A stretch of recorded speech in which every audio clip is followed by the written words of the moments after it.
Under the jaundiced glow of a street lamp, Jeff dropped a cigarette but burned nearly to the filter.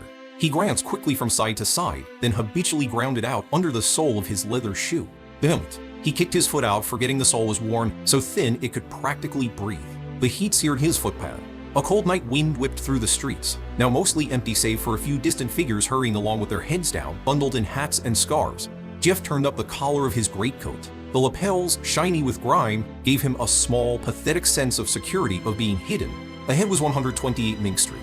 The row houses from number 5200 were not for the fabulously wealthy, but they belonged to a solid middle class. This particular house was home to a family of 3. A doctor, his schoolteacher wife, and their 7-year-old son. A maid came during the day but never stayed the night, and the family had a habit.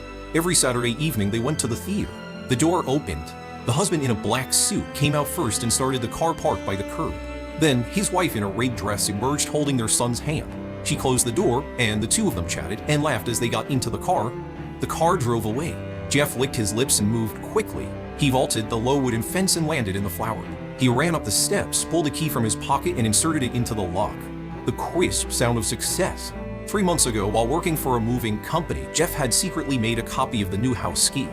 Back then, he had hesitated. He had already lost nearly everything to gambling. Now, there was no hesitation. He had nothing left in ode of fortune. He slipped inside and quickly shut the door. Tonight, he thought, you'll learn the importance of changing your locks after moving. He went straight to the second floor, using a flashlight instead of the house lights. The beam flickered unsteadily. Damn it, the batteries were low. He had spent his battery money on cigarettes. He smacked the flashlight against his elbow, and the beam, bright and a little. Jeff pushed open the master bedroom door. Inside was a large bed and several antique Minas-style cabinets. This was where the valuables would be. The hiss of static suddenly filled the room, followed by a voice from an old radio. "Welcome to the Rage Story Hour," a voice said. "I'm your old friend Alfred. The moonlight is beautiful tonight." The sudden sound made Jeff jump. "Damn it," he muttered, turning the radio off. Don't they know how to save electricity? He started with the dressing table drawers, searching for jewelry or cash. Click. The sound of the front door opening came from downstairs. Jeff froze, his heart leaping into his throat. The sound of high heels started up the stairs, coming directly and urgently toward the bedroom. He shoved the drawer closed and switched off his flashlight. He was a thief, not a robber. More importantly, he didn't have the courage to be a robber. He had no time to think. He threw himself to the floor and rolled under the bed. The bedroom door swung open almost immediately, and the lights flipped on. From under the bed, Jeff saw a pair of red high heels walk to the dressing table. After a frantic search, he heard the rattle of a pill bottle and the sound of someone swallowing. A long, relieved sigh followed. The woman stood there for a long time. Then the telephone rang. The heels moved toward a small table by the window.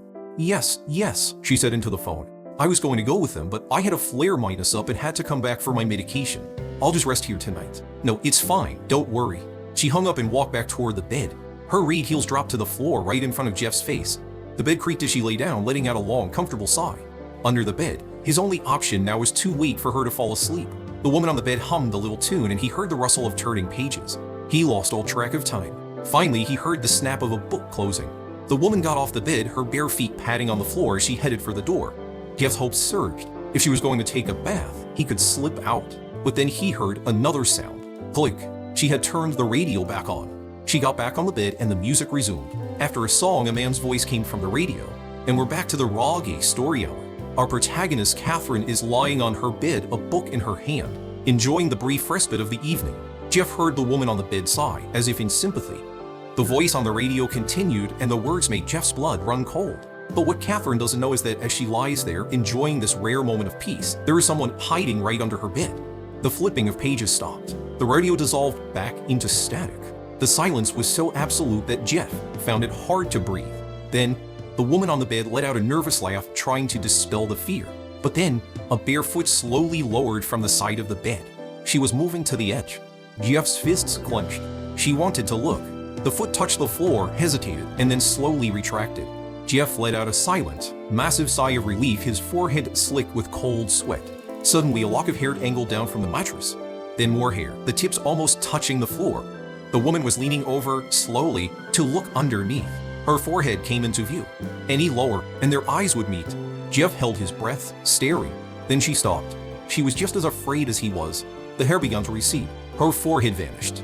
She was back on the bed, breathing heavily. Jeff finally remembered to breathe himself, gulping silently for air. He waited. She had to be asleep by now. He began to inch his way out from under the bed, head minus first. He saw the edge of the mattress. He saw her hand dangling limply. He saw her hair. She must be sound asleep. But as he slid further out, he froze. There was a gap between her head and the mattress. She wasn't lying down. She was propped up on her side, her head raised, staring at the floor just ahead of where he would emerge. No one sleeps with their head held up like that.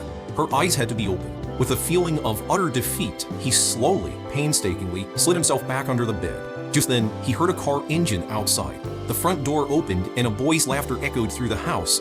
The husband and son were back. A strange sense of relief washed over Jeff.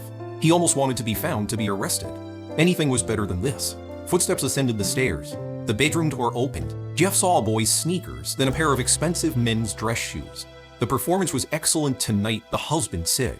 It made me a little sleepy, Dad, the boy replied. A woman's voice, the same one from the phone call, spoke from the doorway. George, go get washed up. It's time for bed. A pair of red high heels walked into the room. The husband adjusted the radio, and the announcer's voice concluded the evening's story. As the family left the room, Jeff knew this was his chance, but he suddenly froze, his body rigid. A terrifying realization struck him. The woman who just walked in with her husband and son. If she was the wife, then who was the woman who had been lying on the bed this whole time? A soft, cold whisper brushed against the back of his neck. Jeff slowly turned his head. There under the bed with him, pressed right against his back, he saw only a pair of legs and the face between them. Callan splashed water on his face, then looked up at the mirror. It had been 2 weeks, and he still wasn't used to the face of the 15-year-old boy staring back at him. He looked like a young Leonardo DiCaprio, but Callan slapped the cheek without hesitation. It wasn't to wake himself from a dream, but to force himself to live inside it. He had been a psychologist in another life, a different world. During a hostage negotiation, he had saved a little girl but had fallen from a rooftop himself. When he awoke, it was in this new body surrounded by this new family. For the past 2 weeks, he had been recovering, processing the original Callan's memories. It was like having a searchable archive in his head. He was still himself, but he could access Callan's life when needed. He had decided to embrace this second chance. Callan's new life was centered at 13 Mink Street in Rocky City, home to both his family and their business in Meals Bereavement Care. His Uncle Mason, once a stock trader, now a hearse driver, and his sharp-minus Aunt Mary, a former celebrity make-up artist now tending to the deceased, had returned home after financial ruin. They lived under the quiet authority of his grandfather, Dyson Meals, who was not only the family patriarch, but also the priest for the chapel at the end of the street. The first floor was for wakes, the second and third for living, and the basement was for the guests. Callan went downstairs for breakfast, a sign of his recovery that earned a sarcastic comment from Aunt Mary. He responded with a polite thankfulness that left her momentarily speechless. He was just taking a bite of a sandwich when a car horn sounded outside. Your father's back, Mary said, heading downstairs. I'll go see what surprise he's brought me. For Mary, the surprise was a body that had died of natural causes. Callan followed her down. 2 employees, Paul and Ron, were wheeling in a gurney covered by a white sheet. Mary lifted the sheet and sighed in relief. The deceased was a young man, his face frozen at a 90-degree angle to his body. Froze to death? She asked. A welfare case? Welfare cases were city-funded funerals for those with no family to pay, providing a steady, if low-profit, stream of business. Yes, ma'am, Ron said. I know him. Jeff, a gambler who always lost. Mary sent the men off to their next call, and then she and Callan pushed Jeff's gurney down the ramp to the basement. The basement housed the Morgan Mary's workshop where she performed her art. As they entered, Mary lit a cigarette, the smoke curling around Jeff's still face. Callan, a heavy smoker in his past life, accepted one from her, but his new body violently rejected it, and he broke into a coughing fit. Mary laughed, then turned to the body. Her task was simple. Just straighten the head and apply some makeup. But the neck was stiff. Here, you try, she said to Callan. I can't move it. Callan stepped forward. He placed one hand on Jeff's neck and the other on his cheek and began to apply pressure. The face slowly started to turn. But as he pushed, he felt a distinct opposing force. It was like wrestling with a living person. Just as he was about to let go, the resistance vanished. Jeff's head snapped back into place on its own. His eyes flew open. They stared directly at Callan. His mouth began to move frantically, making a sickening, scraping sound like rats gnawing on wood. Callan stumbled back. A sharp, concussive force seemed to slam into the back of his head. His vision blurred, then warped into a surreal nightmare. He saw a flash of a giant red high heel attached to a towering pale leg. He felt like a mouse at the foot of a giant. He collapsed to the floor. A thick, viscous liquid dripped from above, drenching him. He slowly tilted his head up. Between two colossal legs, a woman's face loomed over him, watching with curious amusement as drool dripped from her lips. The sound of static returned, and a deep, magnetic male voice spoke. "Do not be afraid," the voice said. "This beautiful and charming lady is simply hungry for your body. This isn't real. It had to be a dream, a hallucination." Above him, the woman's mouth stretched and a massive tongue shot down, wrapping around Callan's body. He was lifted into the air, the dizzying rush threatening to make him black out. "This is a dream," he repeated in his mind. "I need to wake up." In his previous life, he had trained to navigate the complexities of the human mind. When your own will is not enough, you borrow strength from something greater. He began to roar, pouring all his conviction, all of his identity into the words. It was a pledge, an oath of allegiance he knew from his old world, a declaration of self against the madness. "I pledge allegiance to the flag of the United States of America," he yelled into the void, "and to the republic for which it stands." As he shouted, the sensation of being devoured faded. He felt himself rising, floating out of the monstrous mound. One nation under God, indivisible, with liberty and justice for all. He was free. The vision receded. The static cleared for a moment, and the disembodied male voice spoke again, this time with confusion. "Huh? Who are you? Where is this?" "Wake up," Callan commanded himself. "Wakay EUP." He snapped his eyes open. He was on the floor of the workshop. Aunt Mary was kneeling over him, her face etched with panic. "Thank God," she gasped. "Callan, you scared me to death. You just collapsed." Callan breathed heavily, managing a weak smile. "I'm okay, Auntie. I think I'm still just a little weak." He looked over at the gurney. Jeff's head was perfectly straight. Just then, his nose began to bleed. I slapped you a few times to wake you up," Mary explained sheepishly. At that moment, his grandfather Dis appeared at the entrance to the basement. His presence radiated a profound stability that instantly calmed Callan. Dis assessed the scene, but said nothing about Callan's bloody nose, simply instructing his grandson to go upstairs and rest. As Callan left, Dis entered the workshop. He examined Jeff's body, placing a hand on the corpse's chest. His eyes narrowed. He looked around the room, sniffing the air. "What happened here?" he asked Mary. "Callan just fainted," she stammered. "And he woke up on his own?" "Yes, Father." "Where did this man die?" Dis asked. "It's a welfare case, Father. Probably froze to death on the street last night." "Welfare case?" Dis asked with sharp. "Get your husband back here." "Yeah." Mary hurried out. Dis closed the workshop door. Black, tendril-minus like shadows crept from beneath his feet, spreading across the floor and up the walls, enveloping the room in darkness. Dis sat down in the chair facing the gurney. "Tell me," he commanded the corpse, "how did you die?" In the suffocating silence, the body of Jeff, long since dead, slowly began to sit up. In the days that followed, Callan settled into a strange new reality.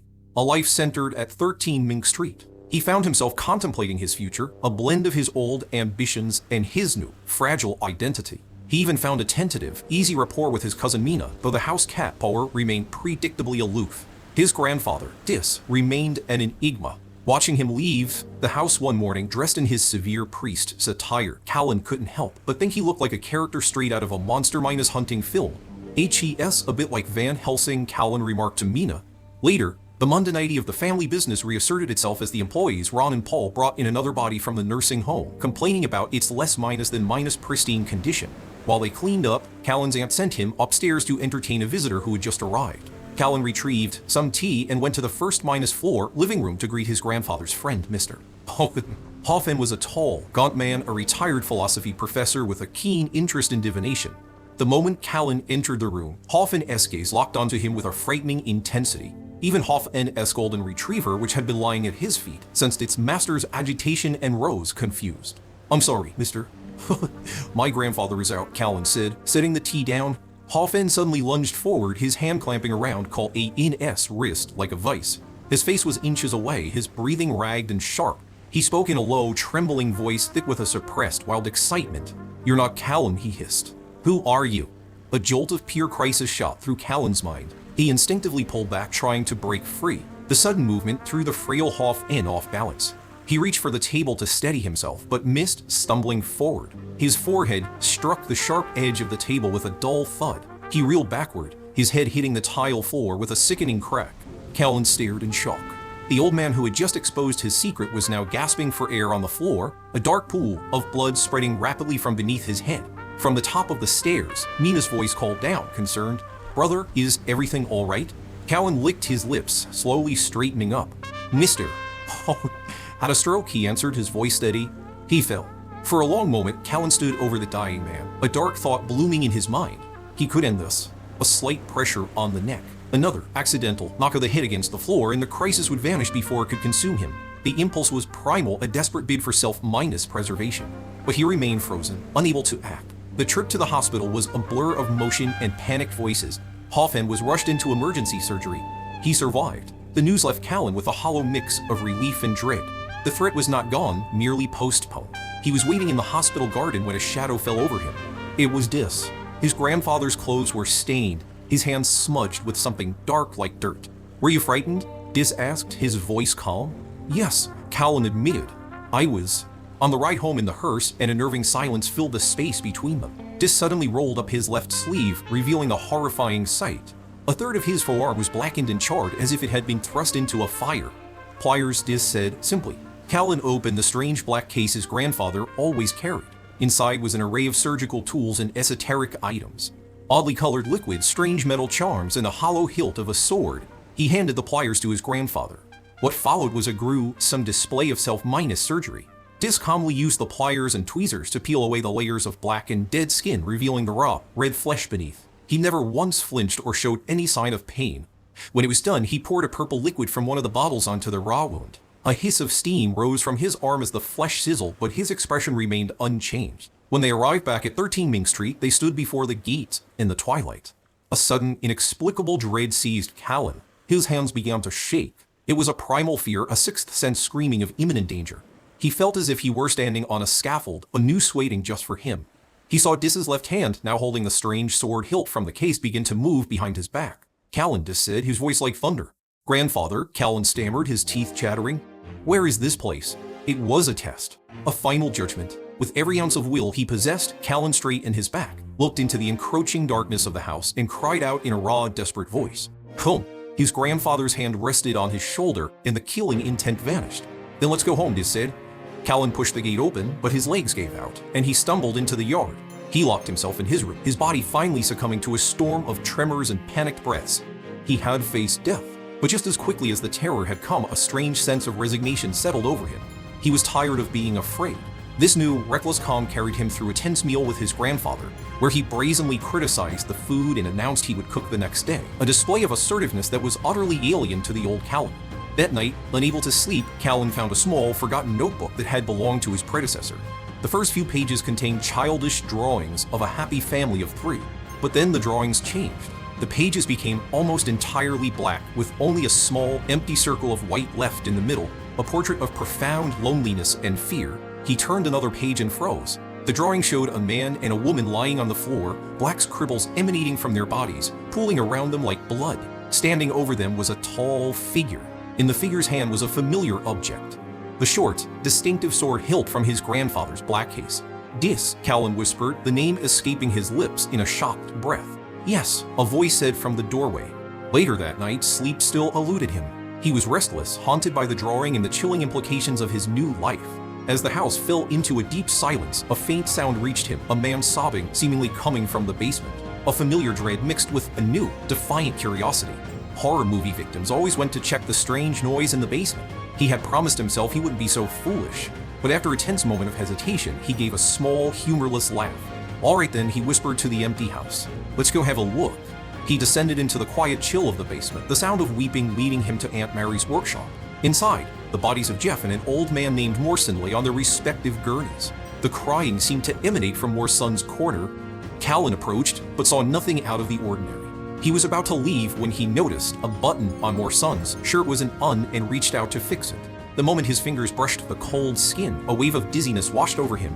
The weeping returned, and this time Callan saw it. A translucent, shimmering figure huddled in the corner, the spitting image of Morrison weeping into its knees. He realized he was seeing the old man's spirit, his lingering consciousness. Driven by an instinct he didn't understand, Callan began to move around the room, shifting his perspective until the image of the weeping spirit perfectly overlapped with the corpse on the gurney. As they merged, a vice of pain clamped down on Call a NS brain, and his nose began to bleed again. On the gurney, Morson's body slowly sat up. Its eyes were open but lifeless, a dull gray. "Don't burn me," the corpse pleaded, its voice a dry rasp. "Please don't burn me. The faith forbids it." Callan remembered Aunt Mary mentioning that Morson's children had opted for cremation to save money, fabricating a story that he belonged to a faith that required it. The corpse was animated by a single powerful regret. It could not hold a conversation, only repeat its desperate plea. Suddenly, the corpse's voice grew frantic, its dead eyes filling with bloodshot rage. "Why are you be your enemy?" The body launched itself off the gurney, tackling Callan to the floor. It was impossibly strong, its dead weight pinning him down. Its hands closed around his throat, squeezing with relentless pressure. Callan struggled, but it was useless. His vision began to dim, his lungs screaming for air. Just as he felt consciousness slipping away, a sharp metallic snap echoed through the room. The pressure on his throat intensified for a terrifying second, then vanished. Morrison's body went limp, collapsing on top of him. Callan shoved the corpse aside and scrambled backward, gasping for air, his throat raw and bleeding. He looked toward the doorway, expecting to see his grandfather, but there was no one there.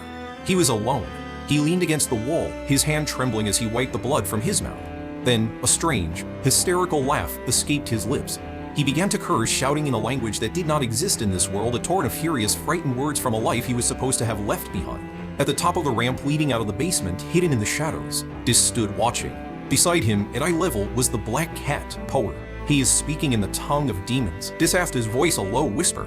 The cat turned its head and in a woman's clear voice replied, "I have lived for 200 years, and I have never heard a demon create a language of its own, especially not one so complex and crude."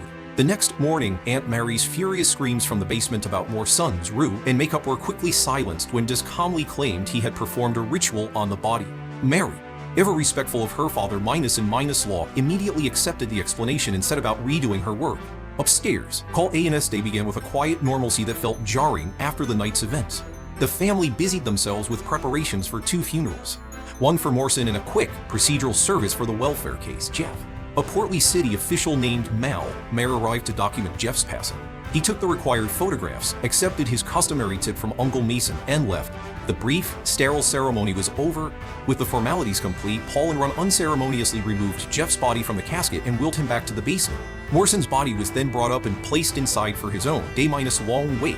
Callan retreated to the kitchen, finding solace in the familiar act of cooking. The aromas of spring rolls and pan-fried eggplant filled the house, a stark contrast to the scent of formaldehyde from the basement. His cooking was a revelation to the family, who praised his skill and were delighted by the new flavors. Late that afternoon, it was time to take both bodies to the crematorium.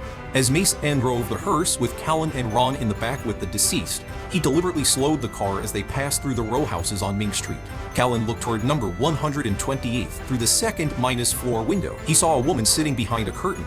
Her upper body was obscured, but her long, elegant legs were clearly visible, one foot gently rocking her reed-high heel. The image sent a cold shiver through him, an echo of Jeff's nightmare. He glanced at his uncle, who was also staring at the house with a strange, unreadable expression. "An old flame?" Callan asked quietly. Mason started, then quickly accelerated the car. "Nonsense," he said, a little too quickly. "Nothing like that." After a moment, he sighed. "I only recently found out she moved here. We've seen each other from a distance, just a nod, that's all. You know me, Callan, I'm a family man. I messed up our lives once. I wouldn't do anything to hurt your aunt." He shifted uncomfortably in his seat. "But her family had a bit of trouble the other day. She asked for my help, so I handled it for her. That's all. They're already looking for a new place to live." As the hearse pulled away from Mink Street inside house number 128, the radio on the dresser crackled to life. "What is it?" the voice of Alfred asked, emerging from the static. The red high heel tapped impatiently on the floor. "He's here. Who is here? Wait, is it H.I.M.?" Alfred's voice was now laced with a distinct tremor of fear. "H.E.S. Just a fool of a thief you scared to death. The trouble he caused me with the orders adjudicator from this district. You think one of them is nothing. This one is different. He was the one who left this wound on me. I am not confident I can defeat him." A pause. "What do you mean, not the thief? You mean the one who broke into our consciousness? We cannot engage him. He is no ordinary being. I suspect he is a high priest from some great faith, using a holy relic to conduct a spiritual reconnaissance, and he just happened to stumble upon us. It was not his intent, merely a consequence of his interest, and that hymn he chanted it made my very soul tremble. No, he did not just appear. It was a descent. The journey to the crematorium was rough. The hearse bounced along the poorly maintained country roads, jostling its 2 deceased passengers, Jeff and Morrison, into a macabre embrace in the back. They arrived at Hughes Crematorium, a weathered facility run by the widowed and vivacious Mrs. Hughes. She flirted openly with the handsome young Callan, much to Mason's weary amusement. As they wheeled the bodies inside, Mason lamented the state of their profession. He spoke of corporate giants trying to monopolize the industry, contrasting their impersonal, assembly-line approach with the dignity he claimed their family business provided, a claim Callan found ironic. Even the 2 bodies currently tangled in the back of their hearse, Inside, a distraught man with messy hair sat on the floor, his face a mask of. The head cremator, an old worker named Darcy, called out to him, "Sir, please come collect your wife." The man, a psychology professor named P.I.D., seemed paralyzed by grief, unable to face the reality of his wife being reduced to ash. He was too distraught to even think of the customs of tipping or buying an urn from the facility, earning him Darcy's scorn. Seeing the man's profound distress, Callan, remembering his old profession, stepped forward. "I attended one of your lectures once," he said gently to Darcy. "He was my teacher. Let me help him." Callan helped Darcy prepare the ashes, placing them carefully into a simple urn he paid for himself. He then approached the grieving professor. "I have brought your wife out, sir," he said softly. "Now I will place her hand in yours." The professor's expressions softened. He took the urn, holding it like a precious child. "She's gone, isn't she?" he whispered. "Physically, yes," Callan replied. "But in the world of the spirit, she is still alive. She lives in you. As long as you think of her, she is there." A warm, genuine smile spread across the professor's face. "Thank you," he said, his voice thick with emotion. "You are the first person to tell me she is still here." Just as P.I.D. was leaving, he rushed back, his face flushed with embarrassment. "I forgot to pay." The urn, he pulled out a worn wallet so overstuffed with cash that it couldn't close. The bills, all high-minus and ominational woebye, seemed ready to burst out. It was clear he wasn't poor, just overwhelmed. He pressed a massive wad of cash into Callan's hands. "This is for your consultation fee," he insisted. "You returned my Linda to me. This is not nearly enough to thank you." The stack of bills was enormous, at least 20,000 woebye. Mason's eyes went wide. P.I.D. took one of Mason's business cards, promising to visit, and then departed, finally at peace. Mason slapped Callan on the back, his mind already racing. "Psychological counseling," he exclaimed. "We can add it to our services. Think of the possibilities." As they waited for Morrison to be cremated, Callan approached Ron. "About Jeff's body," he asked casually. "Did the authorities call you to pick him up?" Ron, unsuspecting, shook his head. "No, we were on our way to the nursing home for Morrison. We just found Jeff by a trash can on Mink Street, right around number 128 or so. Froze to death. We brought him back first. Mr. Mason filed the welfare case paperwork after. The pieces clicked into place with horrifying clarity. Mason's confession of helping his old flame with a problem. The location where Jeff's body was found. The woman in the red high heels in the window of 128 Mink Street. Callan's blood ran cold. His uncle hadn't just helped an old friend. He had helped her dispose of a body. And whatever lived in that house, whatever had appeared to Jeff in his final, terrifying moments, was still there. Here is the continuation of the adapted translation. On the way home, the hearse carried 2 urns instead of 2 bodies. Jeff's ashes would be interred in a public cemetery for welfare cases, and Morrison's children, ever frugal, had arranged for their father to piggyback on Jeff's city-minus funded plot. In the quiet of the car, Callan and his uncle discussed the family business. Mason, with a hint of shame, admitted his failed investments had shrunk the family fortune, but was enthusiastic about Callan's new potential to bring in revenue through psychological counseling. He lamented how their line of work had hardened him, musing that when his time came, he'd rather have his ashes put in a flower pot to watch over the house than have a formal funeral. Back home, dinner was an ordeal. Mason presented a can of fermented herring with religious fervor, a delicacy the original Callan had supposedly loved. Out of a desire to maintain his cover, Callan forced a piece into his mouth. The taste was an assault, a vile explosion of rotten salt that sent him running to the washroom, leaving Mason and Mary bewildered by his sudden aversion. Later, while helping his cousin Lent clean their room, Callan found a small, forgotten notebook that had belonged to his predecessor. The first few pages contained childish drawings of a happy family of 3, but then the drawings changed. The pages became almost entirely black, with only a small, empty circle of white left in the middle, a portrait of profound loneliness and fear. He turned another page and froze. The drawing showed a man and a woman lying on the floor, black scribbles emanating from their bodies, pooling around them like blood.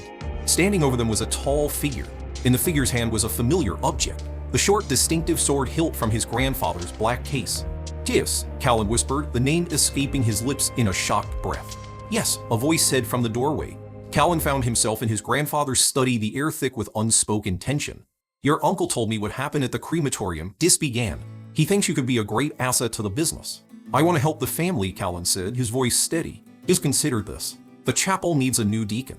If you wish to guide people, that is a more suitable path." "I want to help my family," Callan replied, not in the name of God, but as one of them. Dis fell silent for a long moment. "Then you want to go back to your studies?" "Yes, grandfather. I was thinking of applying to John's University in vain. It was an exit strategy, a way for both of them to save face. Callan could leave, and Dis could pretend his grandson was simply away at school. "I am old," Dis said, his voice flat. An old man likes to have his family around him. I can't let you go so far away. But I am a man now, grandfather. In my eyes, you are still a child, Dis said, his gaze unwavering. You will not leave this house. Not until I am dead. The finality in his tone was absolute. As Callan turned to leave, defeated, his grandfather spoke again. Hoff-N is awake. The hospital called. I have business at the chapel tomorrow. You will go visit him in my place. Back in his room, Callan destroyed the page from the notebook, his mind racing. His grandfather had effectively placed him under house arrest. The visit to Hoff-N was not a request. It was a command and another test. In Dis's study, the black cat paw paced on the desk, its voice a silken, feminine whisper that only Dis could hear. He wants to earn money to bind you with familial duty, the cat hissed. He is manipulating you to survive. Have you forgotten how you killed your own son and daughter minus and minus law? Why can you not bring yourself to kill this one? He is not the only grandson you have. Dis' gaze fell upon the cat and the air grew cold. The black shadows from the night in the basement once again seeped from his body, forming an invisible cage around the desk. Are you telling me how to do my job? Dis asked, his voice dangerously low as he pressed his hand down on the cat's back. The next day, Callan went to the hospital. He found Hoff-N sitting up in bed, his head bandaged but his eyes sharp with malice. I didn't die, Hoff-N sneered. You must be disappointed. If I had wanted you dead, Callan replied coolly, you would never have made it to the hospital. Huh, N scoffed. Do you even know what you are? He pulled a silver crucifix from under his shirt. Grasp this. If you are what I think you are, this holy instrument will annihilate your soul. Callan hesitated for a heartbeat.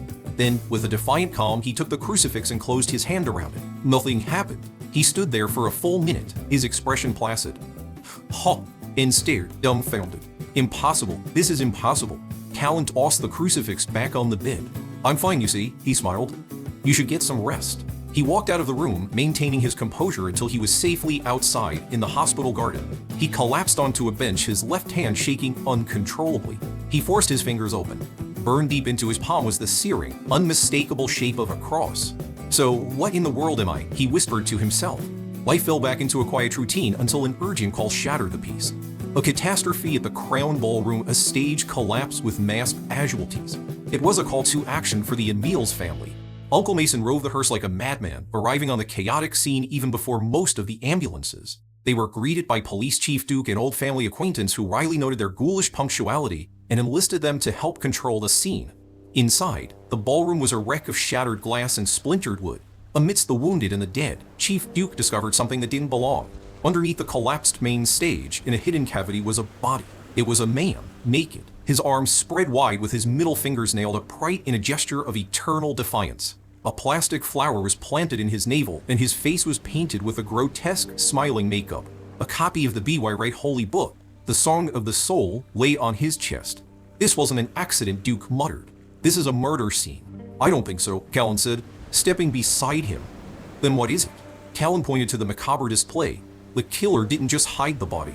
He created this disaster to unveil his masterpiece. The killer did it on purpose? Chief Duke was skeptical, but intrigued. How can you be so sure? It's a feeling, Callan said, but it's more than that.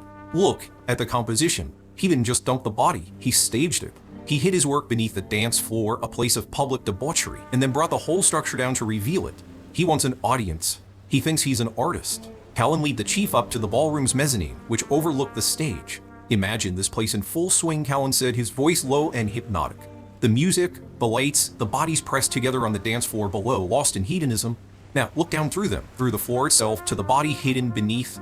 Duke's eyes widened as the perspective shifted in his mind. H.E.S. not lying down, the chief briefed. From here, he looks like H.E.S. standing up, and everyone on the dance floor is lying beneath him.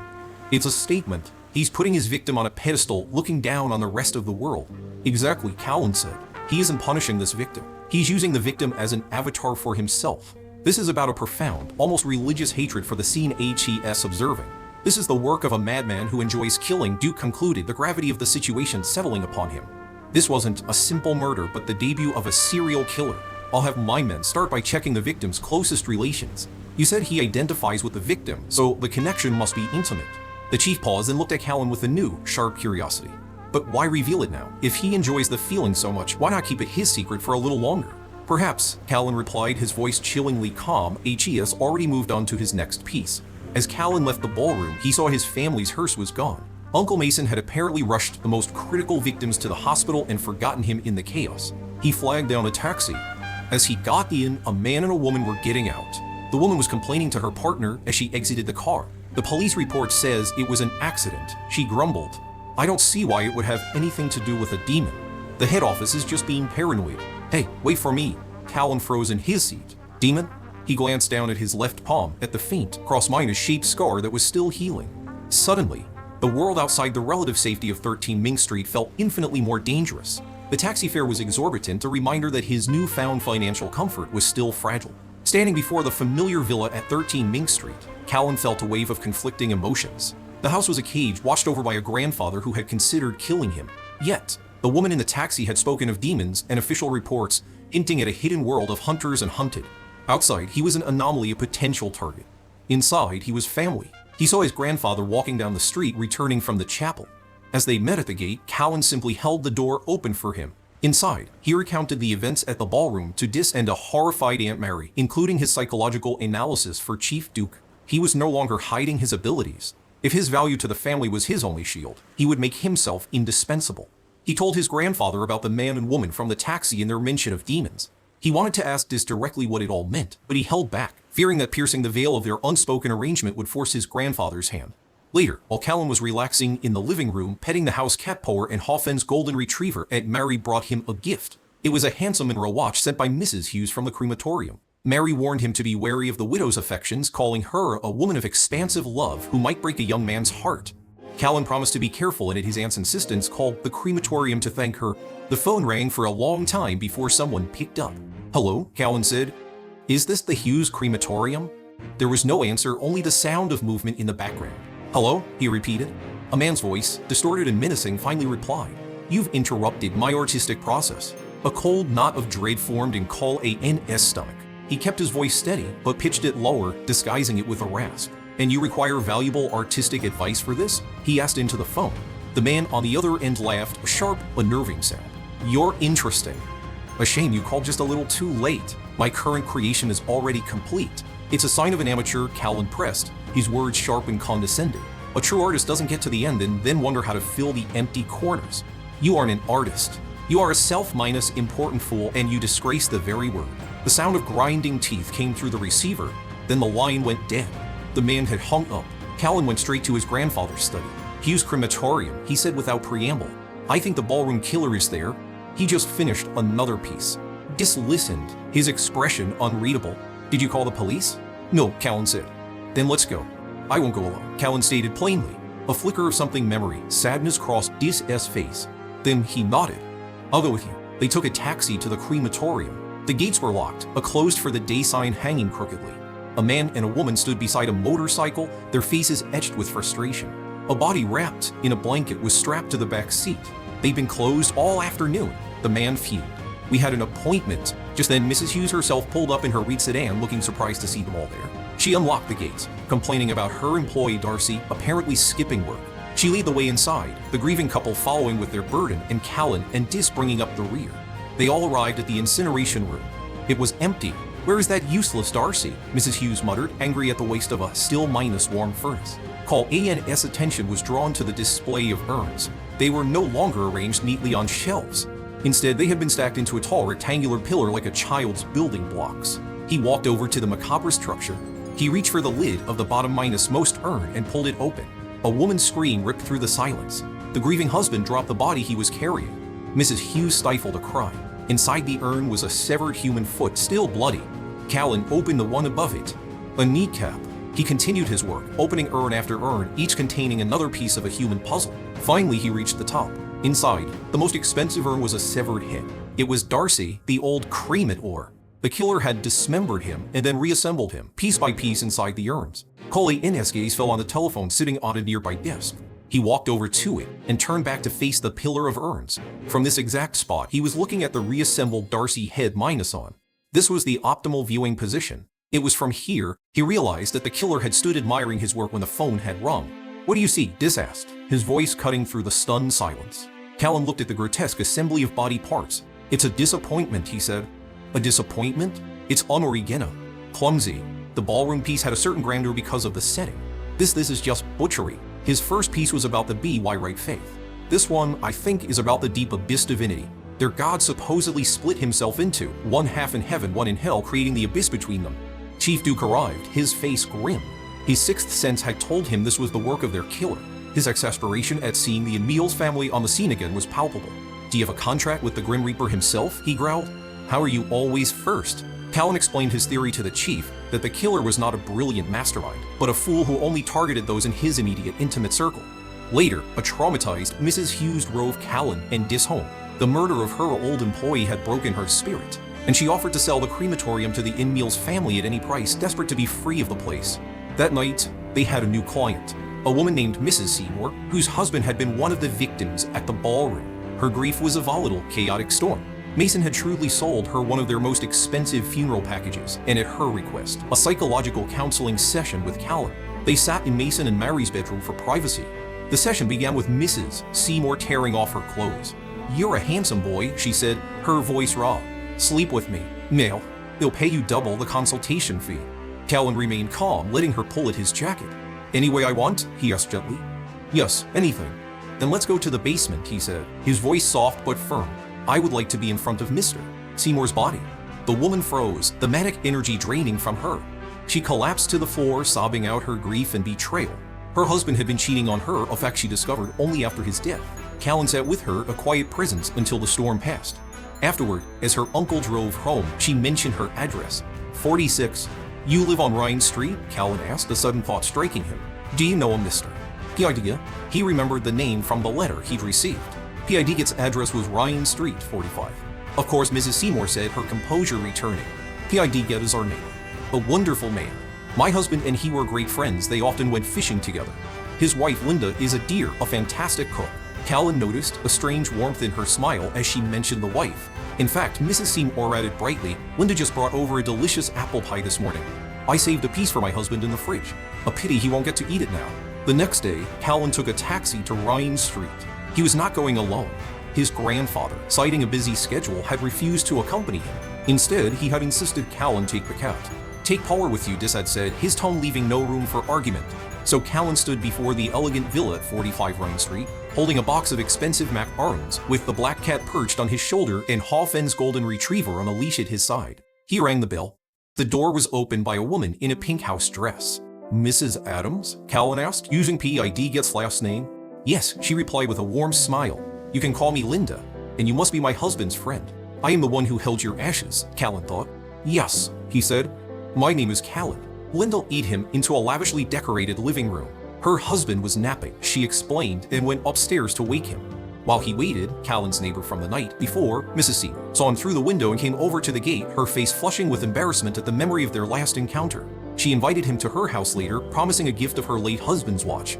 P.I.D. finally came downstairs looking sleepy and disheveled. "Callan, my friend," he exclaimed, giving him a warm hug. "I'm so glad you could make it." "I'm sorry, you had to make your own coffee."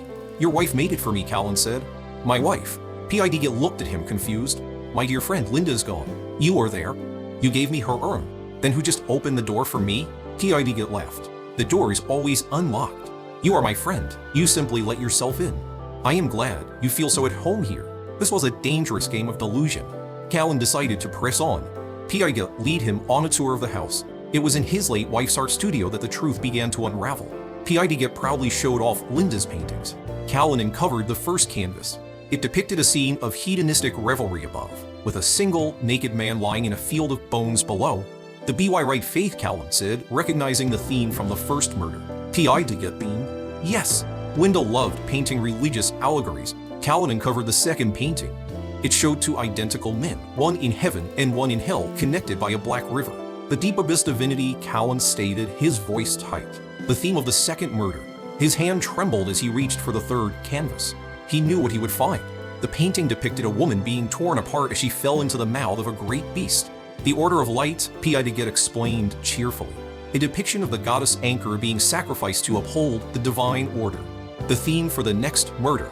A wave of nausea and dizziness hit Callan so strong he nearly collapsed. P.I.D. rushed to support him, guiding him out of the studio.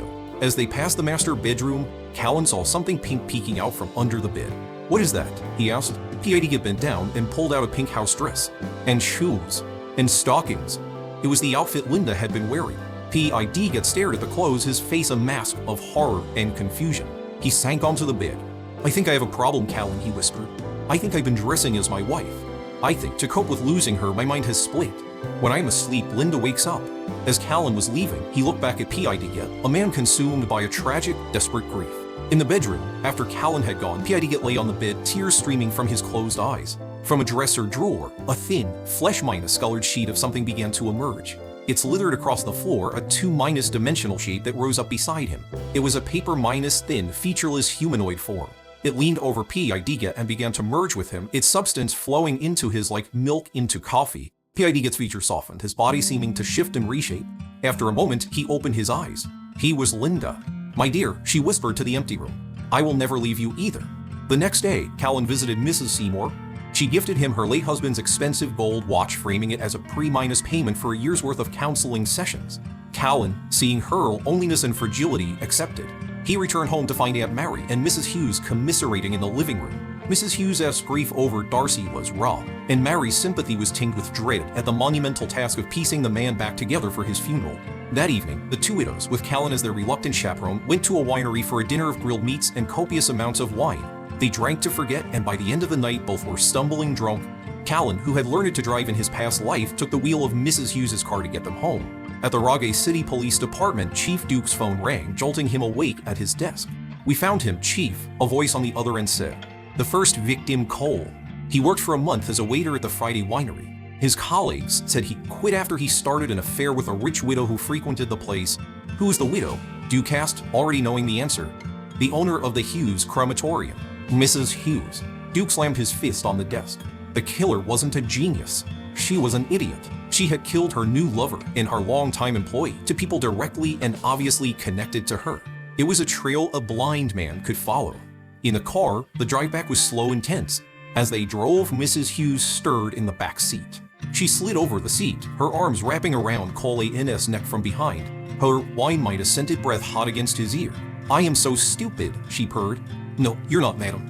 "You said I was," she whispered. "On the phone. You said my art was clumsy and foolish. You have no idea how much you hurt me, Callan." Colin's hands tightened on the wheel. He felt the cold, hard press of a gun barrel against his temple. "Now," she said, her voice losing its drunken slur, becoming cold and sharp, "I need a quiet place. Somewhere we won't be disturbed. Turn here. We're going to number 128th. It's empty now. It will be perfect for my next masterpiece." Meanwhile, in a private room at the Raleigh Grand Hotel, a cabal of the city's elite plotted, led by the corpulent Mr. O'Cake, mayoral candidate Ford, newspaper editor Humayart, and the powerful industrialist Mr.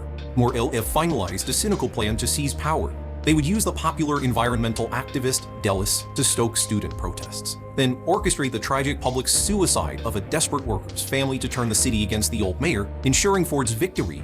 After their dinner, the group's religious contact, a BY-right priest, met with a special guest P.I.D.Get. Unaware of their sinister plans, P.I.D.Get was asked for a recommendation for a respectable, mid-sized funeral home suitable for a humble family. He gave them the name of Emil's bereavement care. The funeral for the little girl who died at the hospital was a somber, beautiful affair. The Emil's family, true to their word, had spared no expense despite providing the service at a loss. The girl's grieving parents, deeply moved by their compassion, expressed their profound gratitude. As the service concluded at the cemetery, a man in a black suit approached Callan. "Are you at the Emil's bereavement care?" he asked. "Yes," Callan replied, ready for a new client inquiry. "I would like to make an arrangement for a funeral," the man said. "A service for an entire family." "Is the family?" Callan began, but the man cut him off. "They are still with us for now, but we would like to book your services for a specific set of dates, from the 14th to the 17th. We will pay a substantial deposit to ensure you have no other clients during that time." A funeral for a whole family booked in advance for a specific date? A cold feeling settled in Colin's stomach, but he maintained his professional composure. "We can accommodate that," he said. "Excellent," the man replied with a thin smile. "They are a very close-knit family." Callan drove Mrs. Hughes' car through the dark streets. In the back seat, Aunt Mary was passed out, but Mrs. Hughes was stirring. An arm snaked around his neck from behind, and he felt hot, wine-scented breath against his ear. "I am so stupid," she purred. "No, you're not, madame." "You said I was," she whispered, her voice losing its drunken slur, becoming cold and sharp. "On the phone. You said my art was clumsy and foolish. You have no idea how much you hurt me, Callan." His blood ran cold. He felt the hard press of a gun barrel against his temple. "Now," she said, her voice no longer her own, but the distorted masculine tone he heard on the phone. I need a quiet place, somewhere we won't be disturbed. Turn here. We're going to number 128. It's empty now. It will be perfect for my next masterpiece. He had no choice. He drove to the house, the one he had tried so hard to avoid. The door was unlocked, just as it had been for Jeff. Inside, the house was barren, stripped of furniture and life. Upstairs, Mrs. Hughes commanded, her gun steady. The master bedroom. She directed him to place her heavy bag on the floor and then to sit on the edge of the bare bed frame. She knelt and began to pull tools from the bag. A large, heavy minus-bladed butcher knife glinted in the dim light. My next piece is inspired by the Order of Light, she said, her voice a strange mix of her own and the man's. It depicts the sacrifice of the goddess Ankara. She was torn to pieces, you see. I was going to use Mary, my dear friend, for the part. It would have been so poetic. But then you arrived. You are a far better fit. I have a wonderful idea for how to stage it. After I finish chopping you into tiny, delicate pieces, I am going to eat you. Callan's mind raced, searching for any possible escape. He was trapped. Then his eyes fell on the old radio, the one Jeff had mentioned, still sitting on the dresser. It was his only chance, a desperate, insane gamble. Madam, he said, his voice remarkably calm, I have one artistic request. Before you begin, could you turn on the radio? I feel a piece of gentle evening music would provide the perfect ambience for your work. The possessed woman considered this, her head tilted. Then she smiled. An excellent suggestion, she said, and reached out to flip the switch. A burst of static filled the room, then silence. And then a familiar, magnetic voice emerged from the speaker. Good evening, dear listeners, and welcome to the Rage Story Hour. I am your host, the humble Alfred. The moment the car had stopped outside 128 Mink Street, the entities within had known. He is here. Alfred's voice, unheard by human ears, echoed through the house. The one who descended. Is that his consort with him? No, it looks like his mother.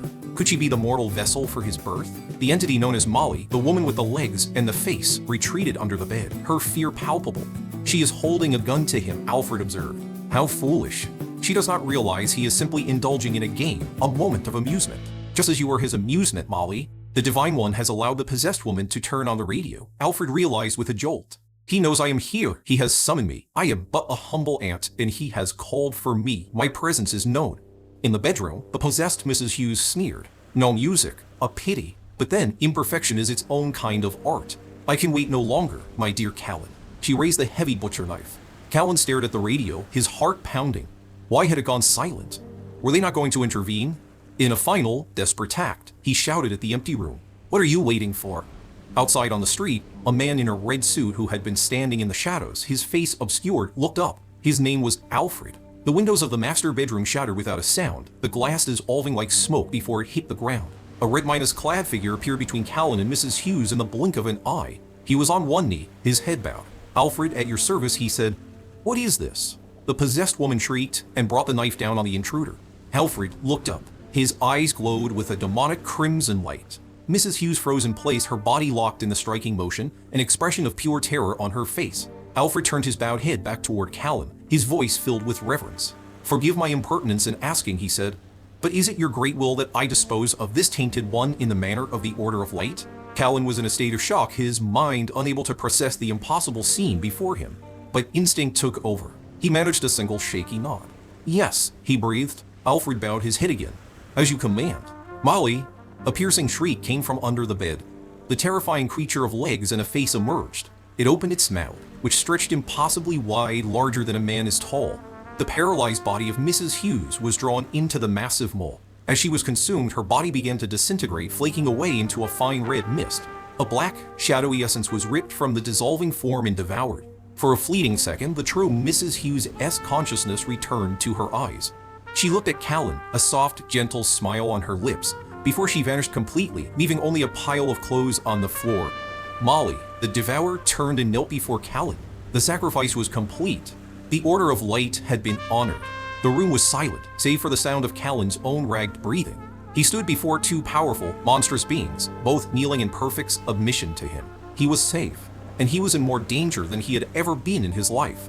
He looked at them, then looked at the pile of clothes on the floor, and a strange, uncontrollable urge bubbled up inside him. He began to laugh. It started as a chuckle, then grew into a full-blown, hysterical roar. He laughed until tears streamed down his face, laughed until he was gasping for air, leaning against the window frame for support. Seeing the great one laugh, Alfred, ever the loyal servant, began to laugh too. Molly, not want to be left out, joined in. The empty house filled with the sound of their mad, terrifying, and utterly inexplicable laughter. Finally, the laughter subsided. "The adjudicator from the Order of Light is here," Alfred said quietly.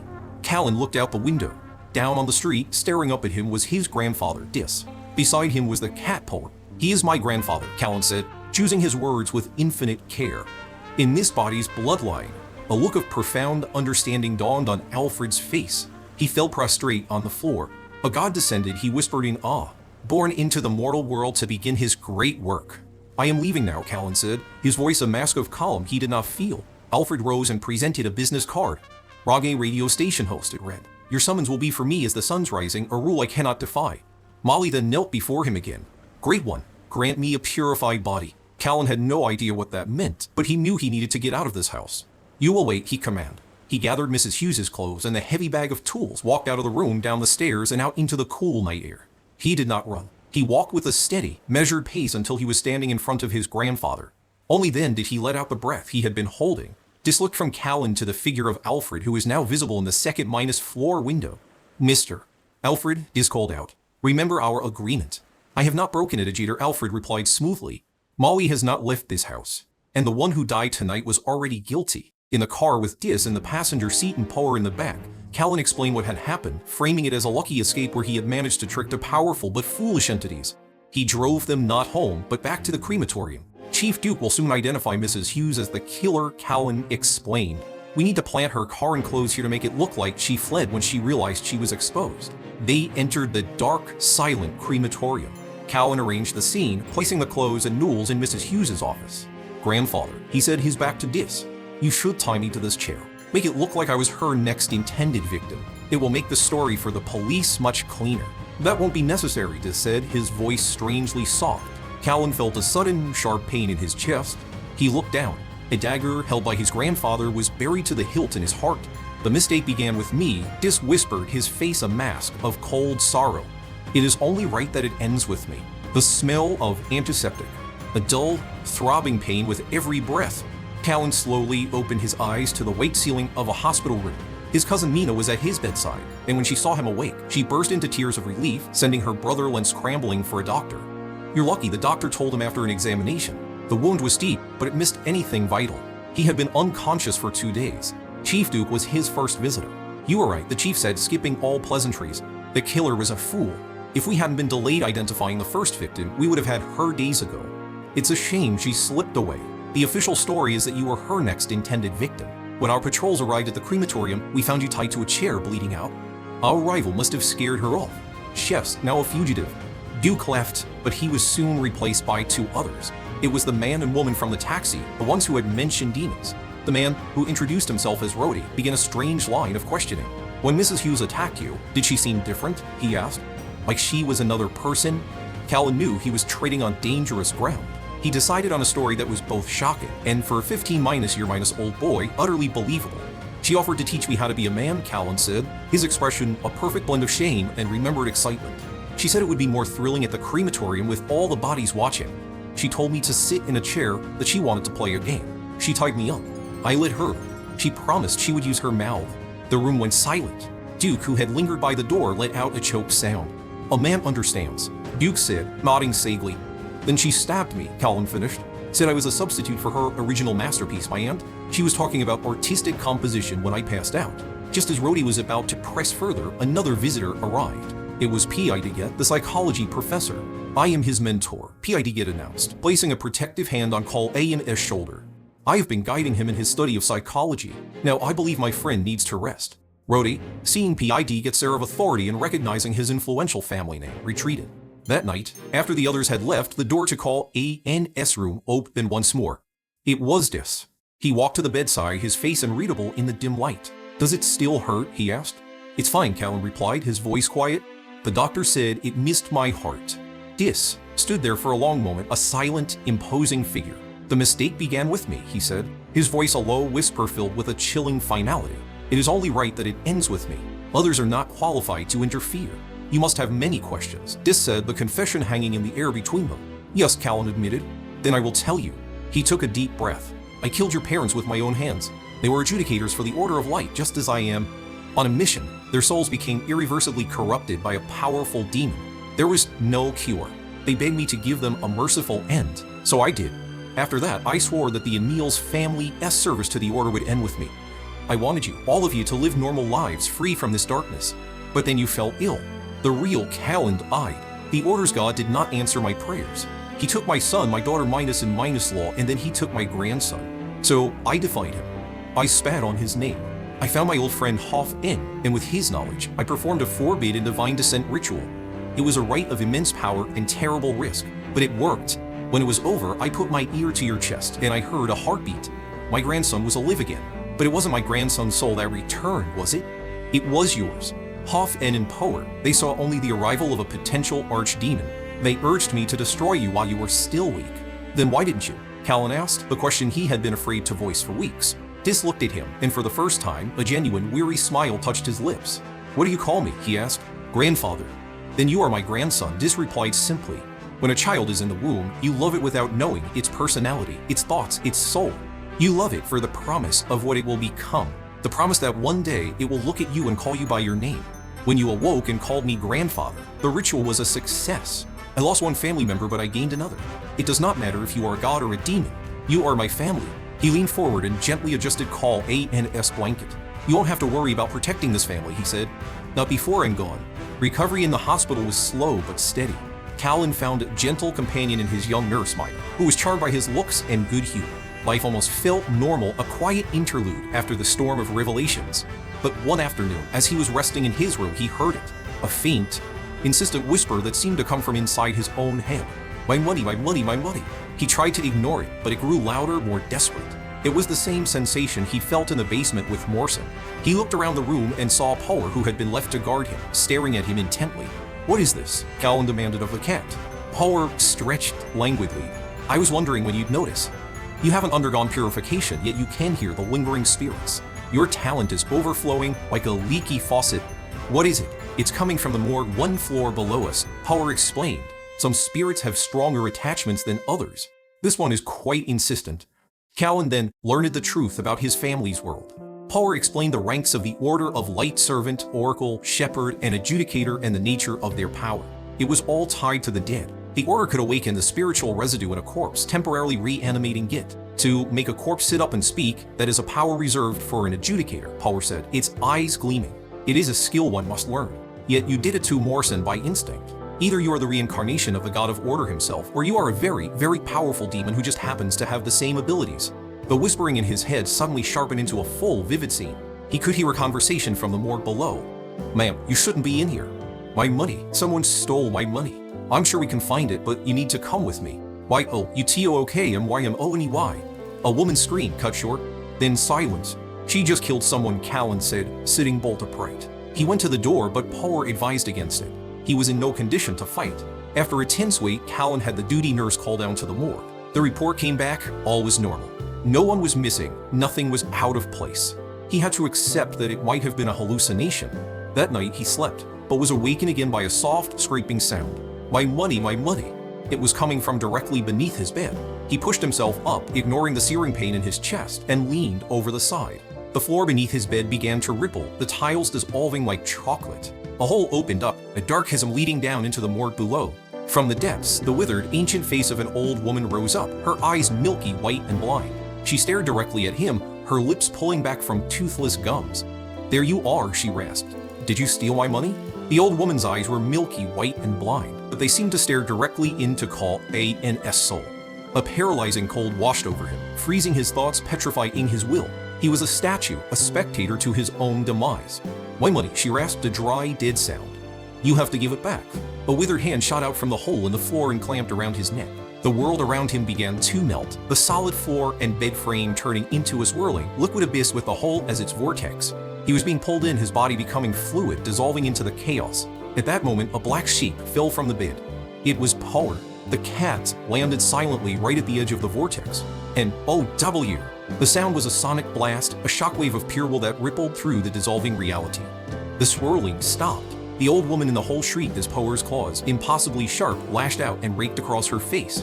The vortex violently repelled, and reality snapped back into place with a concussive force. Callan was thrown from the bed, the impacts ending a fresh wave of agony through his chest wound. He looked down. The floor was solid. The hole was gone.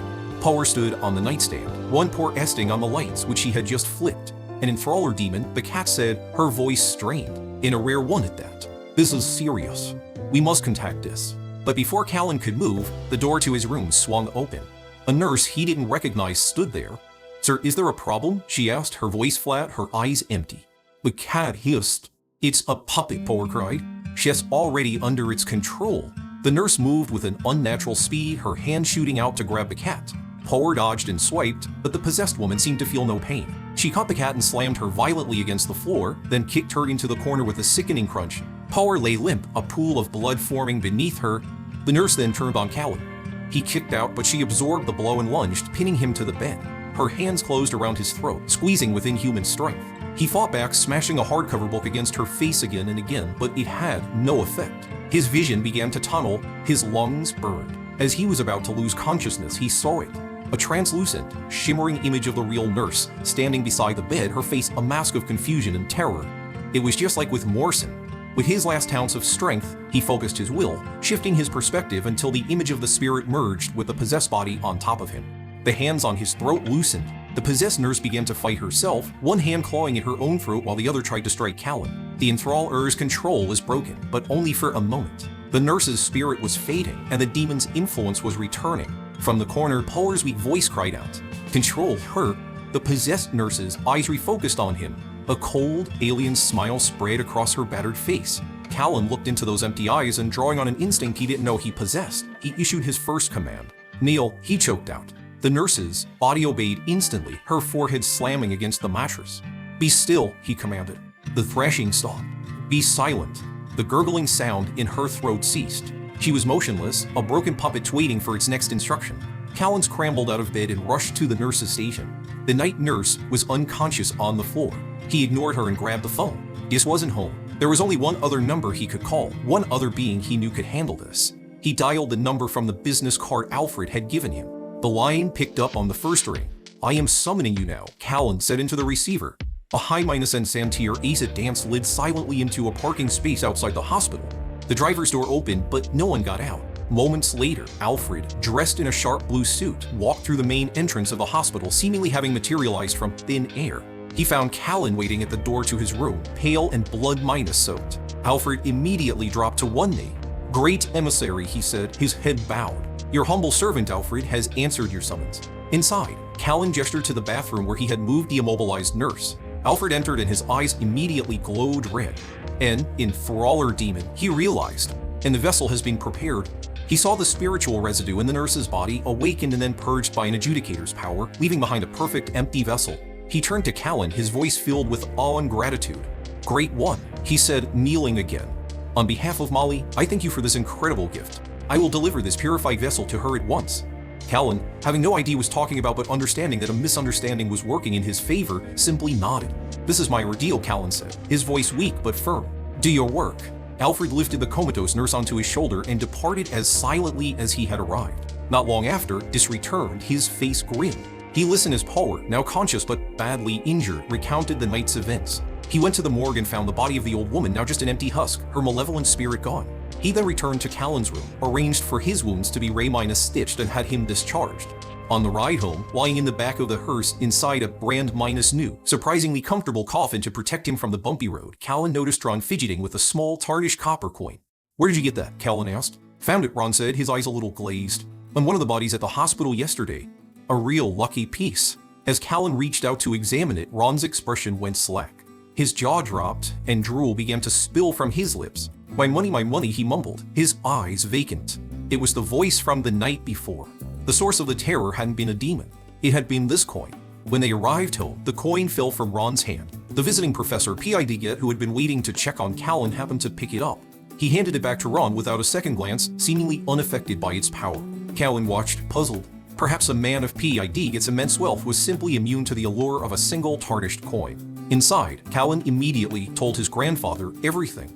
Dis sum in Ronicol A.N.'s room. The moment Dis took the coin from him, Ron collapsed, twitching and mumbling, completely lost to the artifact's influence. The source of sin, Dis said, examining the coin.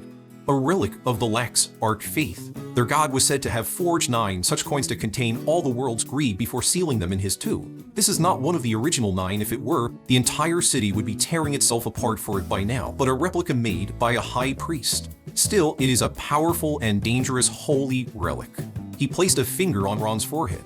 Order cleanse. A wisp of black smoke issued from Ron's mouth and nose, and he fell into a peaceful sleep. After sending the now minus cure drawn home, Dis sat down on the chair by Call a in his bed. I think it is time we talked, he said, his voice heavy. No more secrets. Yes, grandfather. He looked Callan directly in the eye. Your parents, he began. I killed them with my own hands. Callan lay on the bed, his world reshaped. He had expected a secret, a hidden truth about the family business or the nature of his own strange abilities. He had not expected this. I killed your parents with my own hands, Dis repeated, his voice as calm and steady as a funeral dirge. They were adjudicators for the Order of Light, just as I am. On a mission, their souls became irreversibly corrupted by a powerful demon. There was no cure.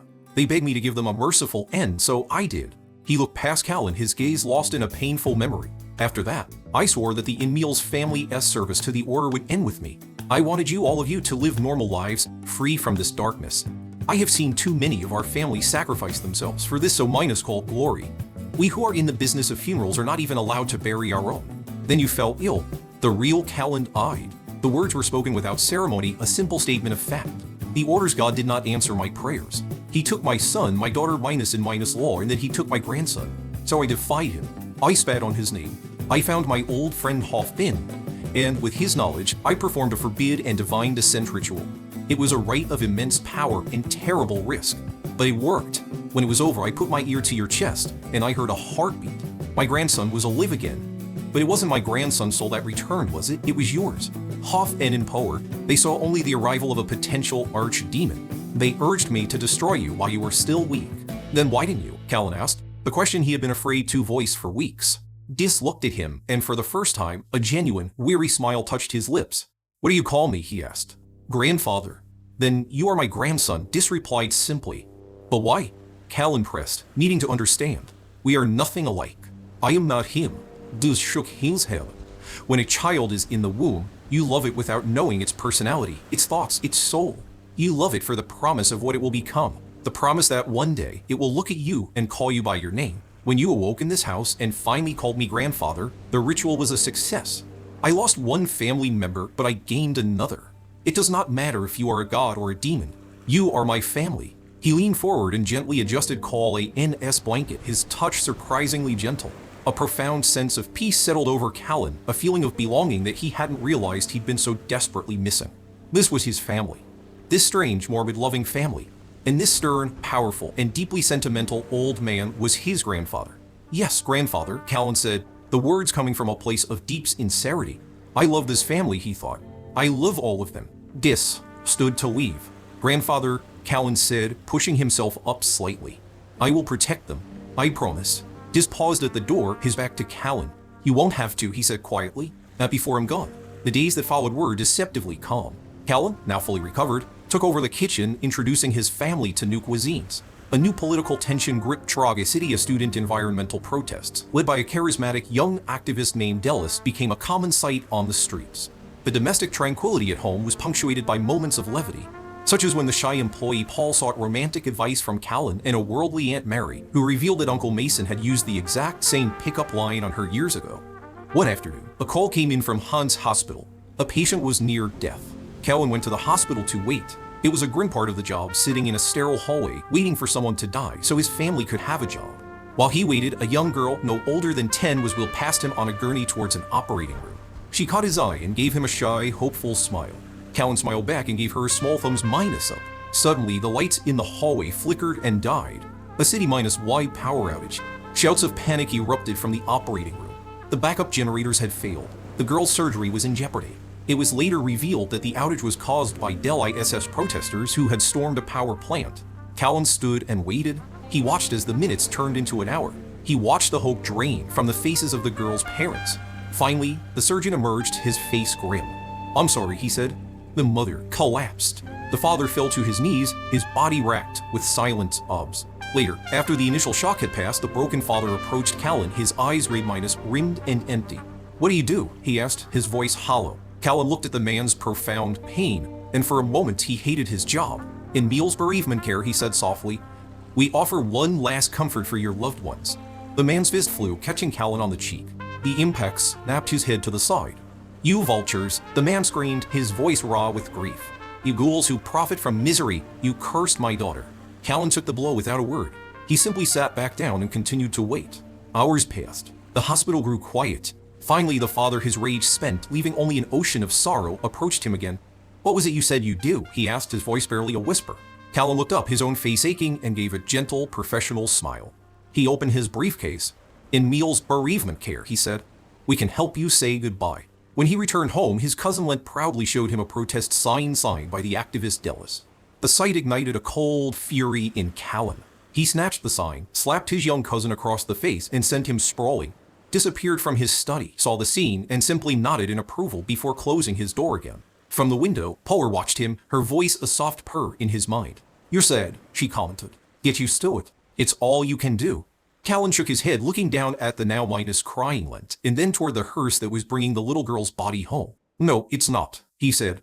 "I'll have my aunt give them a discount." The family's reaction was immediate and unanimous. Mason, upon learning of his son's involvement in the protest, disciplined Lent sternly. The family agreed without hesitation to conduct the little girl's funeral at a loss, a quiet act of atonement.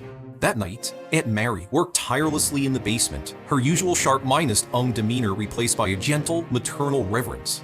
She lovingly cleaned the little girl's body, dressed her in a beautiful pink ballet gown her parents had bought as a gift for after her surgery, and carefully styled her hair. Callan brought her coffee in the early hours of the morning. If only she could get up and dance one more time, Mary whispered, looking at the beautiful child on the steel table. After his aunt went upstairs to rest, Callan remained in the workshop, the quiet grief of the room pressing in on him. He looked at the little girl, so peaceful, so still. He remembered her smile in the hospital hallway. He walked over to the gurney and for the first time consciously reached for the strange power within him. He placed his hand on her old skin and closed his eyes. He didn't issue a command. He simply invited her. A translucent image of the girl, smiling her shy smile, appeared before him. She placed her ethereal hand in his, and then drifted back, merging with her own body. Her eyes opened. They were not the eyes of a reanimated corpse, but the clear, innocent eyes of a child. "You're very handsome, little brother," she said, her voice a soft echo. Callan smiled. "I know how to dance to this music," she said, gesturing toward the soft melody playing from the phonograph. "Can I dance for you?" "Of course," Callan said. And so she did. In the sterile quiet of the mortuary, the little girl in the pink dress performed a beautiful, heartfelt ballet. It was not perfect, but it was filled with a pure, unadulterated joy. Callan watched, mesmerized, a silent, solitary audience for this one final performance. When the music ended, she curtsied. Then, without a word, she lay back down on the gurney, closed her eyes, and was still once more. In his study, Dis, who had been writing by candlelight, suddenly looked up as the flame flickered wildly. "It is not my order," he whispered, a look of profound shock on his face. "It is his." In the workshop, Callan stood for a long moment, then walked to the door and turned off the light, leaving the little dancer to her final rest. While the In-Meals family navigated their personal tragedies and triumphs, a darker storm was gathering over Ragay City. In a private room at the Grand Hotel, the city's elite finalized their conspiracy, led by the corpulent Mr. Okeka. The cabal, which included mayoral candidate Ford, newspaper editor Humayar, and the powerful industrialist Mr. Moore LF, put the finishing touches on their cynical plan to seize power.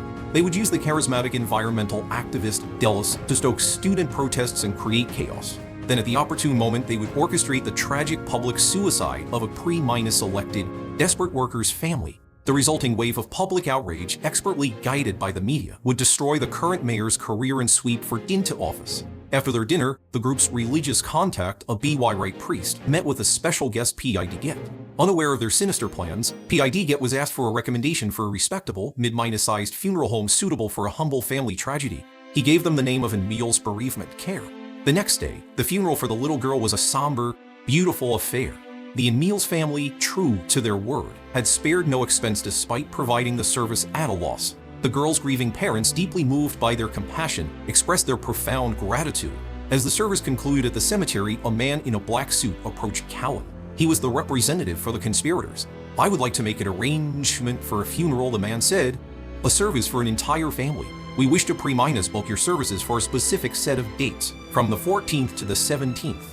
We will pay a substantial deposit to ensure you have no other clients during that time. A funeral for a whole family, booked in advance?"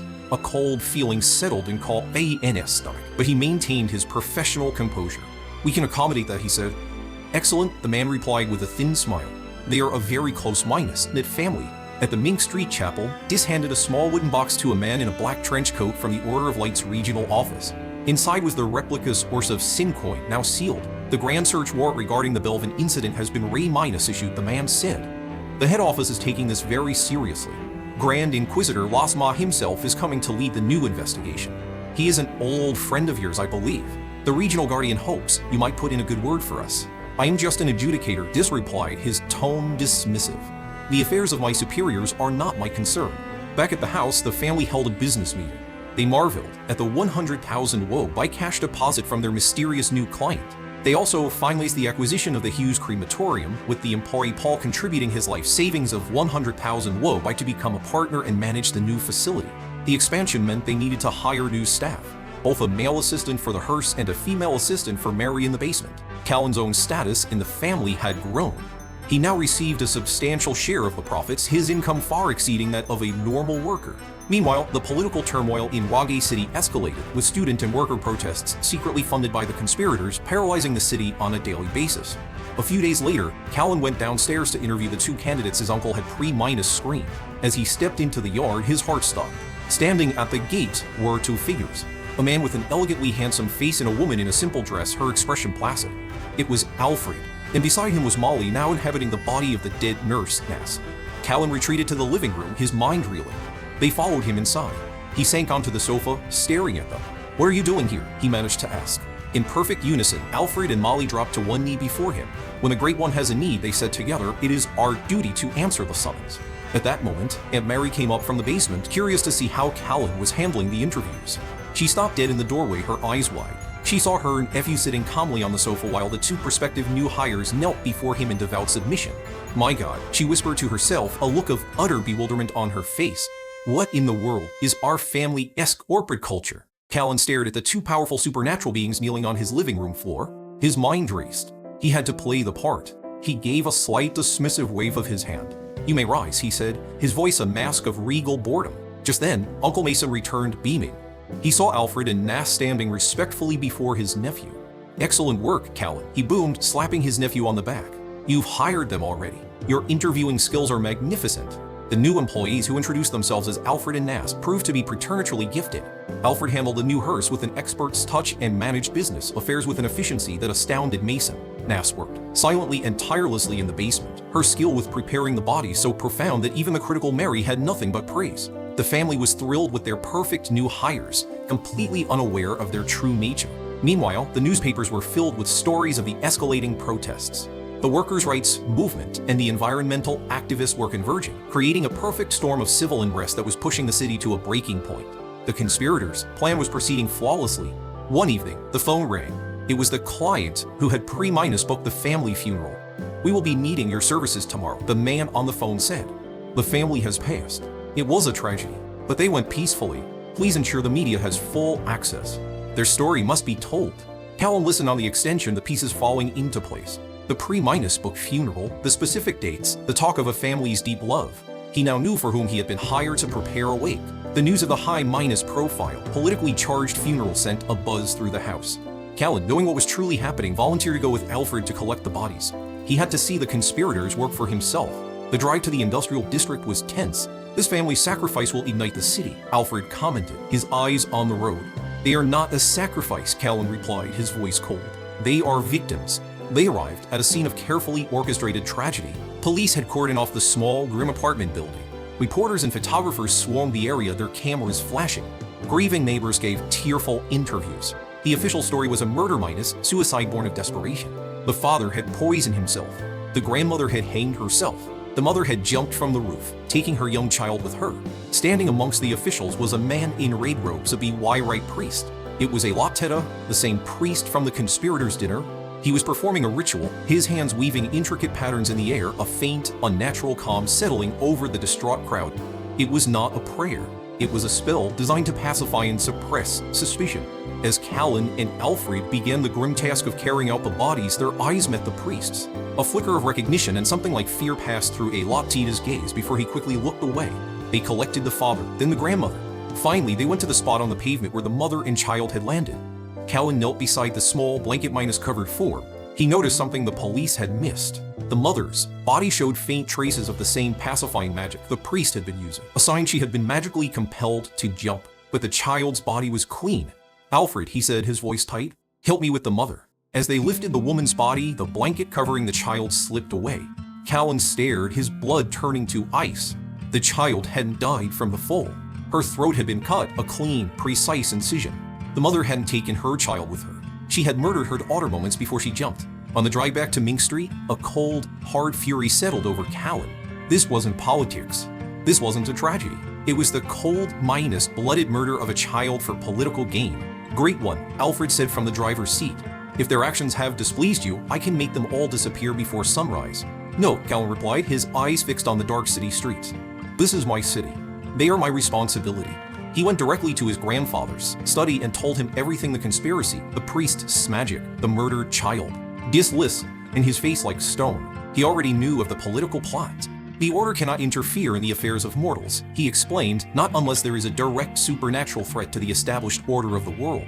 A priest using a pacifying spell to assist in a suicide does not meet that threshold." He looked at Callan, his meaning clear.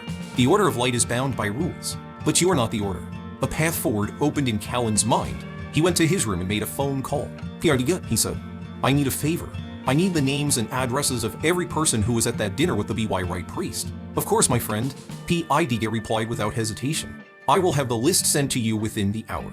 With the list in hand, Callan walked through the night to 128 Mink Street. He stood before the empty house and closed his eyes. He didn't speak. He simply called. In an instant, Alfred and Molly were kneeling before him in the dark yard. He looked at the two powerful beings, his loyal, terrifying servants. He looked at the list of names in his hand. "Tonight," he said, his voice devoid of all warmth, "we are going to collect to debt." They returned to 13 Mink Street just before dawn, their work complete. Callan went straight to the basement where he found his Aunt Mary just finishing her work on the body of the little girl. He stood for a moment watching her gentle, reverent work, then spoke.